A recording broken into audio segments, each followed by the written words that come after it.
Human sexual activity. Human sexual activity, human sexual practice or human sexual behavior is the manner in which humans experience and express their sexuality. People engage in a variety of sexual acts, ranging from activities done alone, e.g., masturbation, to acts with another person, e.g., sexual intercourse, non-penetrative sex, oral sex, etc., in varying patterns of frequency, for a wide variety of reasons. Sexual activity usually results in sexual arousal and physiological changes in the aroused person, some of which are pronounced while others are more subtle.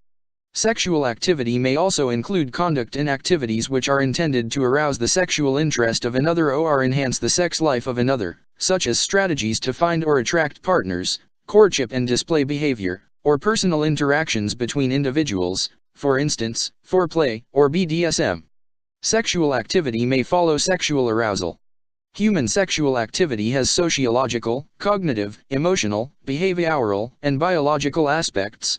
These include personal bonding, sharing emotions and the physiology of the reproductive system, sex drive, sexual intercourse, and sexual behavior in all its forms. In some cultures, sexual activity is considered acceptable only within marriage, while premarital and extramarital sex are taboo. Some sexual activities are illegal either universally or in some countries or subnational jurisdictions, while some are considered contrary to the norms of certain societies or cultures. Two examples that are criminal offenses in most jurisdictions are sexual assault and sexual activity with a person below the legal age of consent. Contents. Types. Sexual activity can be classified in a number of ways: acts which involve one person, also called autoeroticism, such as masturbation, or two or more people such as vaginal sex, anal sex, oral sex, or mutual masturbation. Penetrative sex between two people may be described as sexual intercourse, but definitions vary. If there are more than two participants in a sex act, it may be referred to as group sex. Autoerotic sexual activity can involve use of dildos, vibrators, butt plugs, and other sex toys, though these devices can also be used with a partner. Sexual activity can be classified into the gender and sexual orientation of the participants, as well as by the relationship of the participants. For example, the relationships can be ones of marriage, intimate partners, casual sex partners, or anonymous. Sexual activity can be regarded as conventional or as alternative, involving, for example, fetishism, paraphilia, or BDSM activities. Fetishism can take many forms ranging from the desire for certain body parts, for example large breasts, navels, or foot worship. The object of desire can often be shoes, boots, lingerie, clothing, leather, or rubber items. Some non-conventional autoerotic practices can be dangerous. These include erotic asphyxiation and self-bondage. The potential for injury or even death that exists while engaging in the partnered versions of these fetishes, choking and bondage, respectively, becomes drastically increased in the autoerotic case due to the isolation and lack of assistance in the event of a problem. Sexual activity can be consensual, which means that both or all participants agree to take part and are of the age that they can consent, or it may take place under force or duress, which is often called sexual assault or rape. In different cultures and countries, various sexual activities may be lawful or illegal in regards to the age, gender, marital status, or other factors of the participants, or otherwise contrary to social norms or generally accepted sexual morals. Mating strategies. In evolutionary psychology and behavioral ecology, human mating strategies are a set of behaviors used by individuals to attract, select, and retain mates. Mating strategies overlap with reproductive strategies, which encompass a broader set of behaviors involving the timing of reproduction and the trade-off between quantity and quality of offspring. See life history theory. Relative to other animals, human mating strategies are unique in their relationship with cultural variables such as the institution of marriage. Humans may seek out individuals with the intention of forming a long-term intimate relationship, marriage, casual relationship, or friendship. The human desire for companionship is one of the strongest human drives. It is an innate feature of human nature, and may be related to the sex drive. The human mating process encompasses the social and cultural processes whereby one person may meet another to assess suitability, the courtship process and the process of forming an interpersonal relationship. Commonalities, however, can be found between humans and non-human animals in mating behavior. See animal sexual behavior. Stages of physiological arousal during sexual stimulation. The physiological responses during sexual stimulation are fairly similar for both men and women, and there are 4 phases. During the excitement phase, muscle tension and blood flow increase in and around the sexual organs, heart and respiration increase and blood pressure rises. Men and women experience a sex flush on the skin of the upper body and face. Typically, a woman's vagina becomes lubricated and her clitoris becomes swollen. A man's penis will become erect. During the plateau phase, heart rate and muscle tension increase further. A man's urinary bladder closes to prevent urine from mixing with semen. A woman's clitoris may withdraw slightly and there is more lubrication, outer swelling, and muscles tighten and reduction of diameter. During the orgasm phase, breathing becomes extremely rapid and the pelvic muscles begin a series of rhythmic contractions. Both men and women experience quick cycles of muscle contraction of lower pelvic muscles, and women often experience uterine and vaginal contractions. This experience can be described as intensely pleasurable, but roughly 15% of women never experience orgasm and half report having faked it. A large genetic component is associated with how often women experience orgasm. During the resolution phase, muscles relax, blood pressure drops, and the body returns to its resting state. Though generally reported that women do not experience a refractory period and thus can experience an additional orgasm, or multiple orgasms soon after the first, some sources state that both men and women experience a refractory period because women may also experience a period after orgasm in which further sexual stimulation does not produce excitement. This period may last from minutes to days and is typically longer for men than women. Sexual dysfunction is the inability to react emotionally or physically to sexual stimulation in a way projected of the average healthy person. It can affect different stages in the sexual response cycles, which are desire, excitement, and orgasm. In the media, sexual dysfunction is often associated with men, but in actuality, it is more commonly observed in females, 43%, than males, 31%. Psychological aspects. Sexual activity can lower blood pressure and overall stress levels, regardless of age. It serves to release tension, elevate mood, and possibly create a profound sense of relaxation, especially in the postcoital period. From a biochemical perspective, sex causes the release of endorphins and increases levels of white blood cells that actually boost the immune system. A study published in the journal Biological Psychology described how men who had had sex the previous night responded better to stressful situations. It suggested that if a person is regularly sexual, they're regularly relaxed, and when the person is relaxed, they cope better with stressful situations.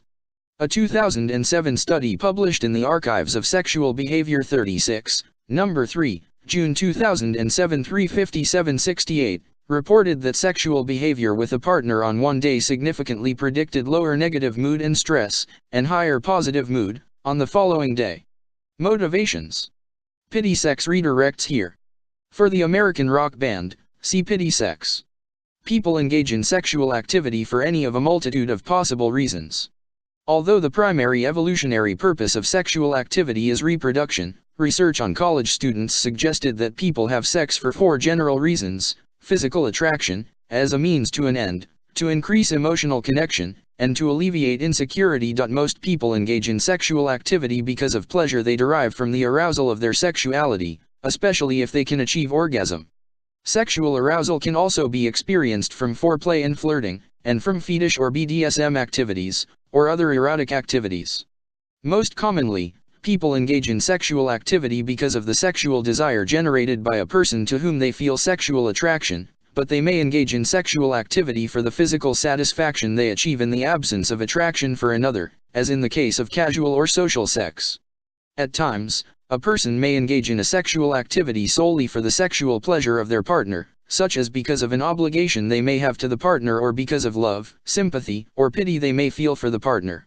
A person may engage in sexual activity for purely monetary considerations, or to obtain some advantage from either the partner or the activity. A man and woman may engage in sexual intercourse with the objective of conception. Some people engage in hate sex, which occurs between 2 people who strongly dislike or annoy each other. It is related to the idea that opposition between 2 people can heighten sexual tension, attraction, and interest. It has been shown that sexual activity plays a large part in the interaction of social species. Joan Roughgarden, in her book Diversity, Gender, and Sexuality in Nature and People, postulates that this applies equally to humans as it does to other social species. She explores the purpose of sexual activity and demonstrates that there are many functions facilitated by such activity, including pair bonding, group bonding, dispute resolution and reproduction. Self-determination theory research has found that people also engage in sexual activity for reasons associated with self-determination theory.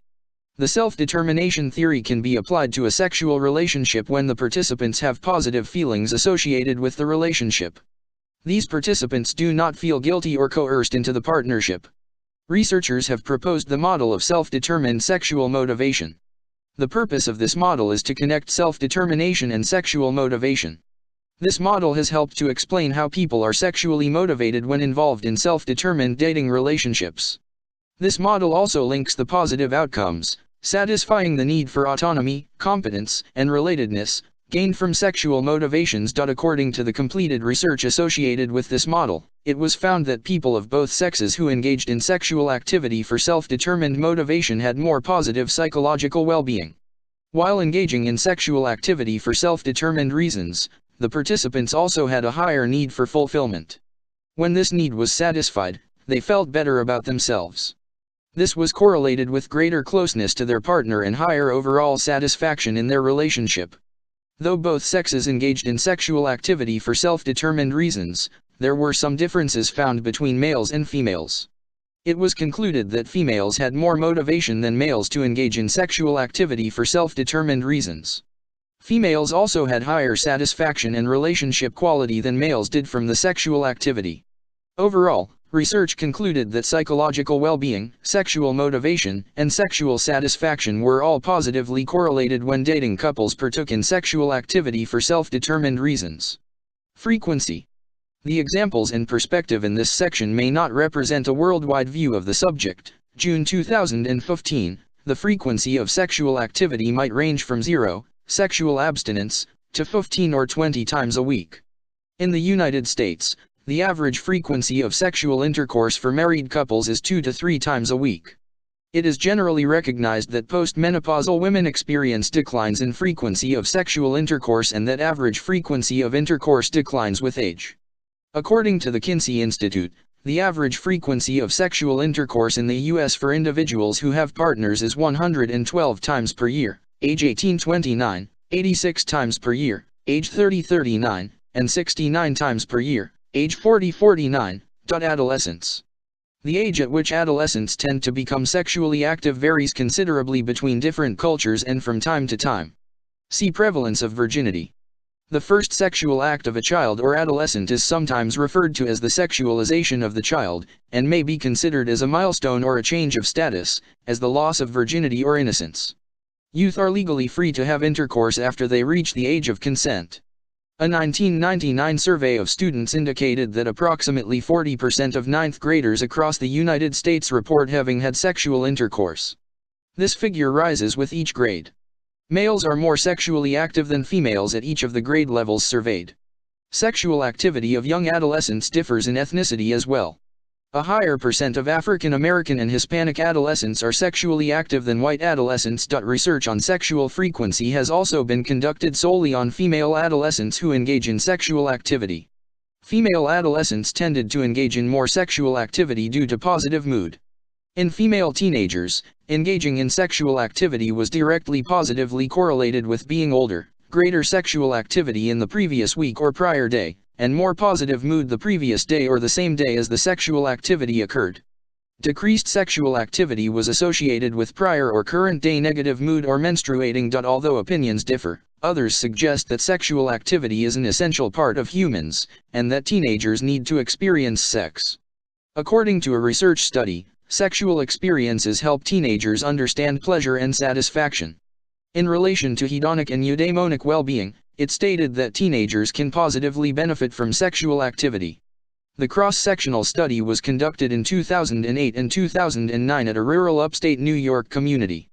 Teenagers who had their first sexual experience at age 16 revealed a higher well-being than those who were sexually inexperienced or who were first sexually active at a later age of 17. Furthermore, teenagers who had their first sexual experience at age 15 or younger, or who had many sexual partners, were not negatively affected and did not have associated lower well-being. Health and safety. Sexual activity is an innately physiological function, but like other physical activity, it comes with risks.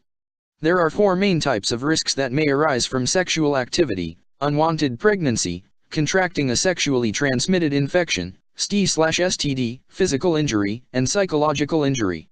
Unwanted pregnancy: any sexual activity that involves the introduction of semen into a woman's vagina, such as during sexual intercourse, or even contact of semen with her vulva, may result in a pregnancy. To reduce the risk of unintended pregnancies, some people who engage in penile vaginal sex may use contraception, such as birth control pills, a condom, diaphragms, spermicides, hormonal contraception, or sterilization. The effectiveness of the various contraceptive methods in avoiding pregnancy varies considerably. Sexually transmitted infections. Sexual activity that involves skin-to-skin contact, exposure to an infected person's bodily fluids or mucosal membranes carries the risk of contracting a sexually transmitted infection. People may not be able to detect that their sexual partner has one or more STIs, for example if they are asymptomatic, show no symptoms. The risk of STIs can be reduced by safe sex practices, such as using condoms. Both partners may opt to be tested for STIs before engaging in sex. The exchange of body fluids is not necessary to contract an infestation of crab lice. Crab lice typically are found attached to hair in the pubic area but sometimes are found on coarse hair elsewhere on the body, for example, eyebrows, eyelashes, beard, mustache, chest, armpits, etc.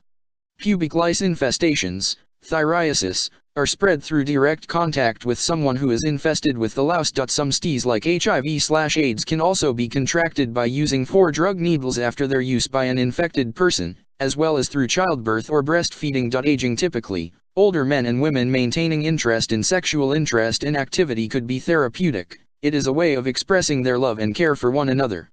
Factors such as biological and psychological factors, diseases, mental conditions, boredom with the relationship, and widowhood have been found to contribute with the common decrease in sexual interest and activity in old age.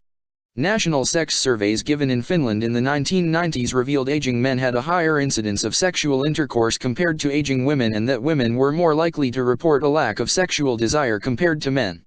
Regression analysis: factors considered important to female sexual activity included sexual desire, valuing sexuality, and a healthy partner, while high sexual self-esteem, good health, and active sexual history were important to male sexual activity. Both genders in the study agreed they needed good health, good sexual functioning, positive sexual self-esteem, and a sexually skillful partner to maintain sexual desire. Orientations and society. Heterosexuality.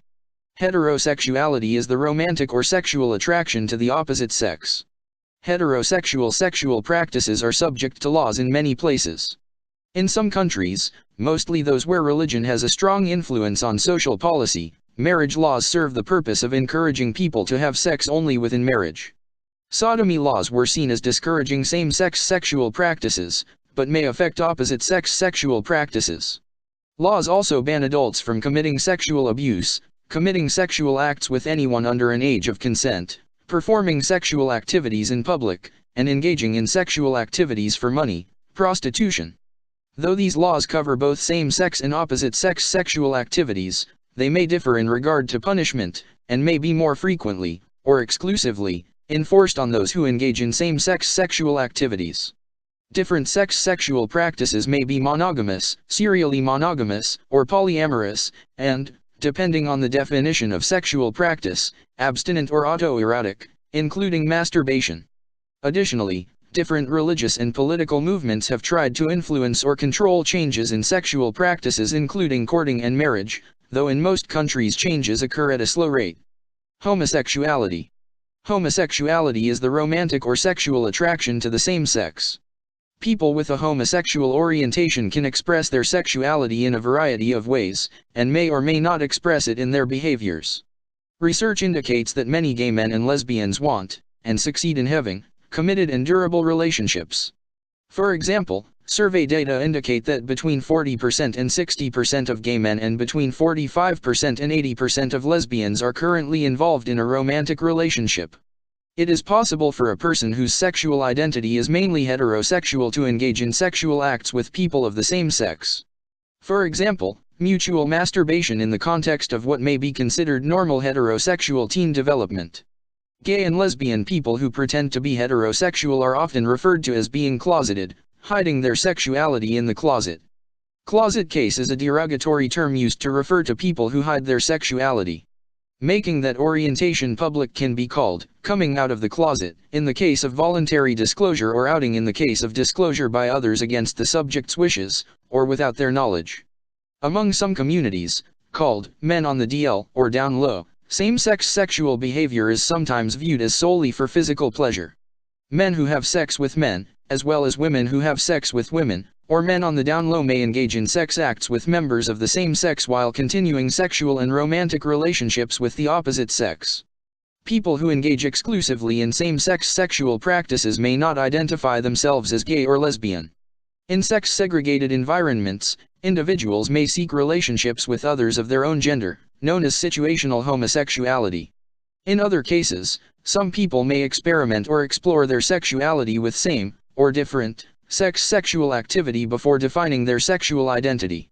Despite stereotypes and common misconceptions, there are no forms of sexual acts exclusive to same-sex sexual behavior that cannot also be found in opposite-sex sexual behavior, except those involving the meeting of the genitalia between same-sex partners. Tribadism, generally vulva-to-vulva rubbing, commonly known by its scissoring position, and frot, generally penis-to-penis rubbing.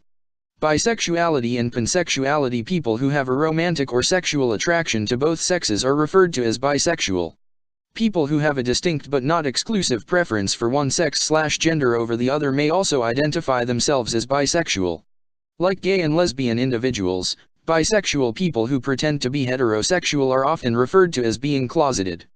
Pansexuality, also referred to as omnisexuality, may or may not be subsumed under bisexuality, with some sources stating that bisexuality encompasses sexual or romantic attraction to all gender identities. Pansexuality is characterized by the potential for aesthetic attraction, romantic love, or sexual desire towards people without regard for their gender identity or biological sex. Some pansexuals suggest that they are gender blind, that gender and sex are insignificant or irrelevant in determining whether they will be sexually attracted to others. As defined in the pansexuality, encompasses all kinds of sexuality, not limited or inhibited in sexual choice with regards to gender or practice. Other social aspects. General attitudes. Alex Comfort and others propose 3 potential social aspects of sexual intercourse in humans, which are not mutually exclusive: reproductive, relational, and recreational. The development of the contraceptive pill and other highly effective forms of contraception in the mid and late 20th century has increased people's ability to segregate these 3 functions, which still overlap a great deal and in complex patterns.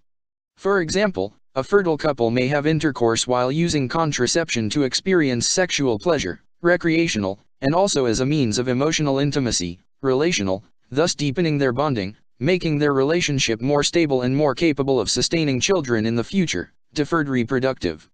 This same couple may emphasize different aspects of intercourse on different occasions, being playful during one episode of intercourse, recreational, experiencing deep emotional connection on another occasion, relational, and later, after discontinuing contraception, seeking to achieve pregnancy, reproductive, or more likely reproductive and relational. Religious and ethical. Most world religions have sought to address the moral issues that arise from people's sexuality in society and in human interactions. Each major religion has developed moral codes covering issues of sexuality, morality, ethics, etc.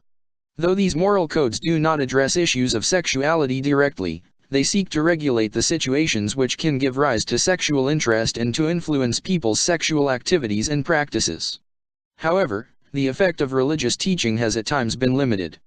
For example, though most religions disapprove of extramarital sexual relations, it has always been widely practiced. Nevertheless, these religious codes have always had a strong influence on people's attitudes to issues of modesty in dress, behavior, speech, etc. On the other hand, some people adopt the view that pleasure is its own justification for sexual activity.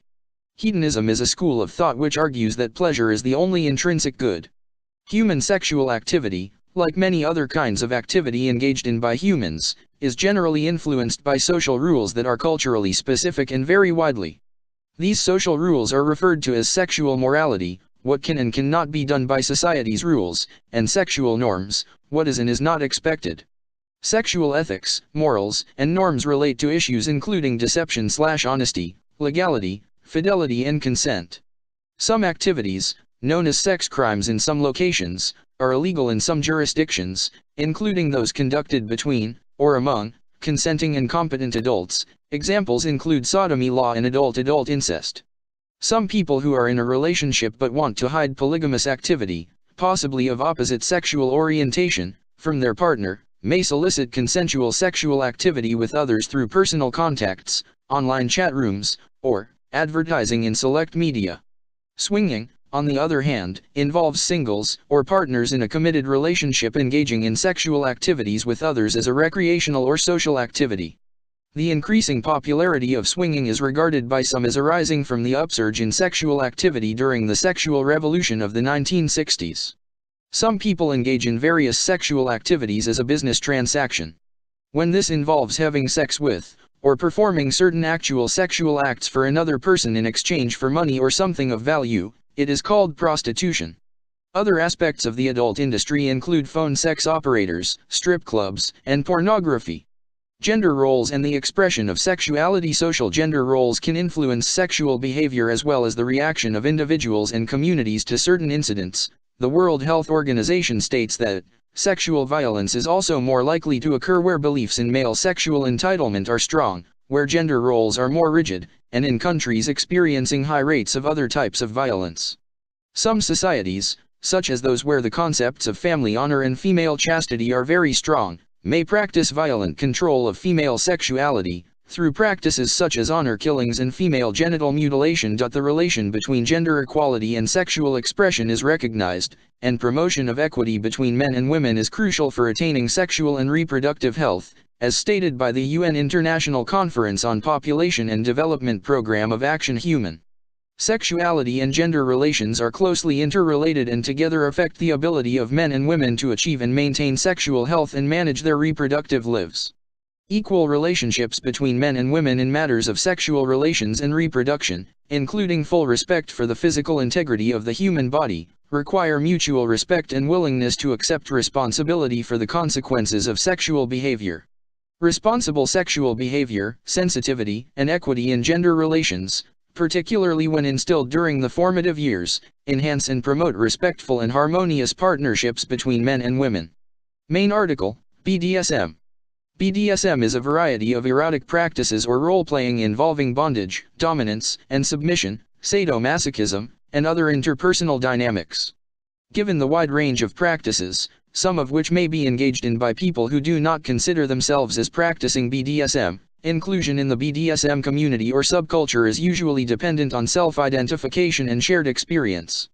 BDSM communities generally welcome anyone with a non-normative streak who identifies with the community. This may include cross-dressers, extreme body modification enthusiasts, animal players, latex or rubber aficionados, and others. B/D, a form of BDSM, is bondage and discipline. Bondage includes the restraint of the body or mind. D/S means dominant and submissive. A dominant is someone who takes control of someone who wishes to give up control. A submissive is someone who gives up the control to a person who wishes to take control. S/M, sadism and masochism, means an individual who takes pleasure in the humiliation or pain of others. Masochism means an individual who takes pleasure from their own pain or humiliation.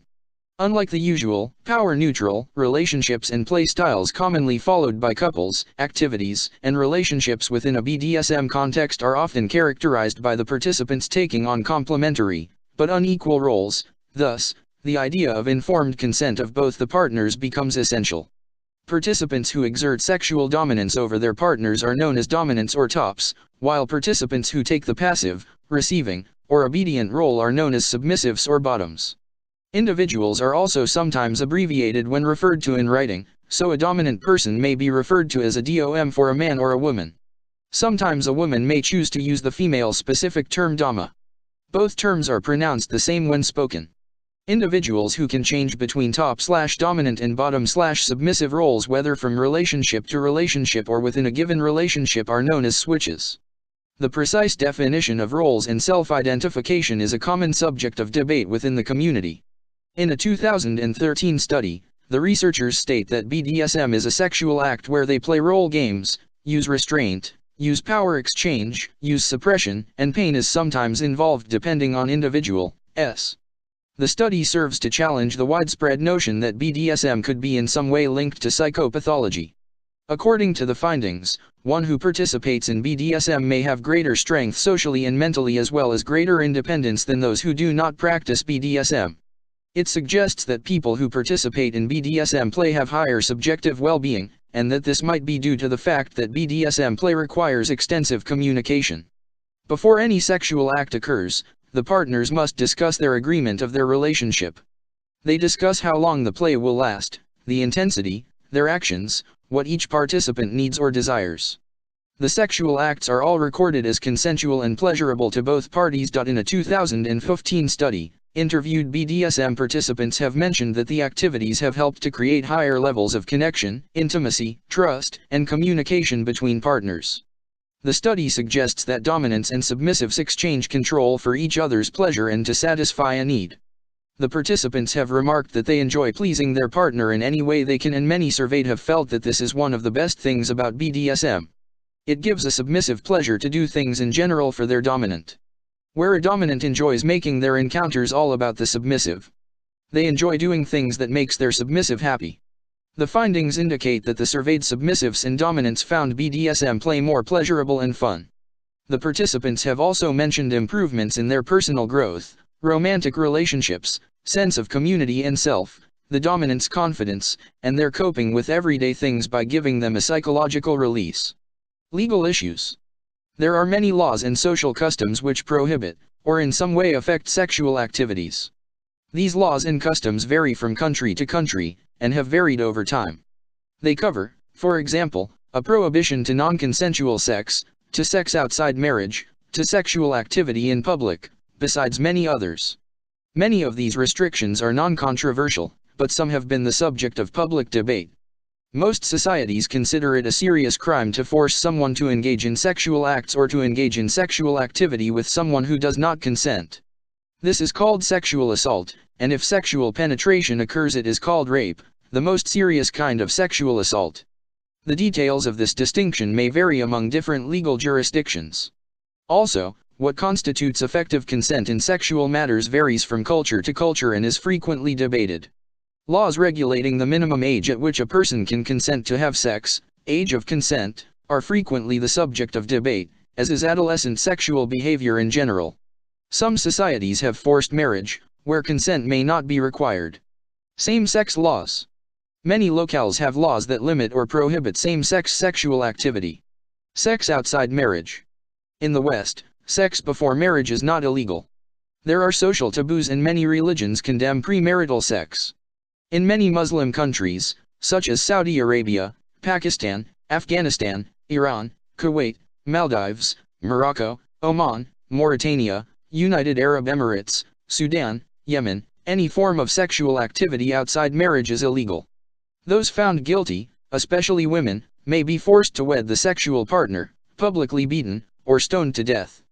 In many African and native tribes, sexual activity is not viewed as a privilege or right of a married couple, but rather as the unification of bodies and is thus not frowned upon. Other studies have analyzed the changing attitudes about sex that American adolescents have outside marriage. Adolescents were asked how they felt about oral and vaginal sex in relation to their health, social, and emotional well-being. Overall, teenagers felt that oral sex was viewed as more socially positive amongst their demographic.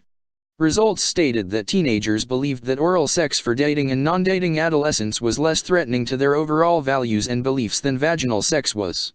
When asked, teenagers who participated in the research viewed oral sex as more acceptable to their peers and their personal values than vaginal sex.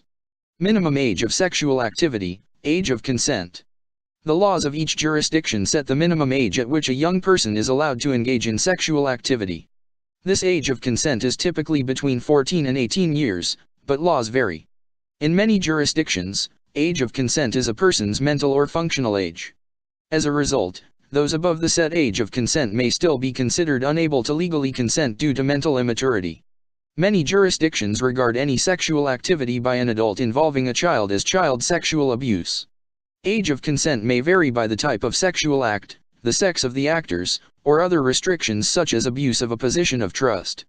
Some jurisdictions also make allowances for young people engaged in sexual acts with each other.